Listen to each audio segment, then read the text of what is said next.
Voilà, venez organiser l'arbre de Noël au profit des enfants du village. Est-ce que vous pouvez revenir un peu sur l'objectif de cette activité?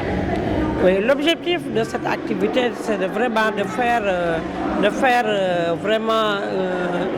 de donner un sourire aux enfants, surtout aux enfants en situation défavorisée ou vivant avec un handicap. Nous avons constaté que beaucoup de fonctionnaires ou de travailleurs fêtent leurs enfants, et ces enfants-là, ils n'ont pas quelqu'un qui les fête. C'est pourquoi nous, on a organisé cette fête pour vraiment leur donner un sourire. Vous œuvrez pour l'éducation inclusive, mais aujourd'hui, les infrastructures actuellement scolaires ne sont pas adéquates aux besoins de ces enfants vivant avec handicap. Que pensez-vous de cette activité? Oui, je pense que là, il faut remédier à ça, parce que vu les établissements scolaires, mais les établissements scolaires aussi sont un peu vieux. C'est pourquoi vraiment ça date de longtemps. Donc ceux qui le faisaient ne pensaient pas à ces enfants-là. Mais actuellement, la situation a changé. Il faut que tout le monde y pense pour que vraiment ces enfants-là puissent accéder à l'école et à l'éducation. Là, vous êtes à votre première ou deuxième édition? Nous avons fait beaucoup d'éditions, mais pour cette touche spécifique, c'est la première édition. Parce que nous avons fêté l'arbre de Noël aux enfants des enseignants.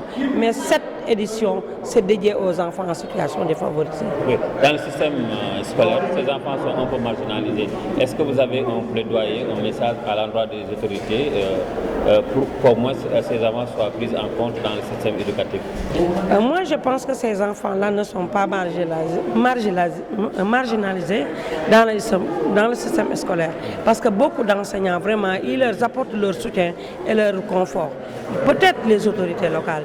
Les autorités locales doivent penser à vraiment faire l'école une maison, avoir des toilettes adéquates, avoir l'accès aux infrastructures, l'accès par exemple dans l'établissement, vous leur faire des rampes, parce qu'il y a beaucoup d'enfants qui ne peuvent pas accéder dans les écoles, parce que les écoles, les classes se trouvent en haut.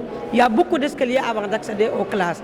Donc on va remédier à ça, de faire des écoles inclusives, pas ces écoles-là, mais de construire encore des écoles type inclusives et former les enseignants aussi sur l'inclusivité. Parce que beaucoup d'enseignants aussi considèrent ces enfants-là comme ces enfants normaux. Alors que ces enfants-là ont des caprices, il faut que l'enseignant doit veiller à ça. Okay.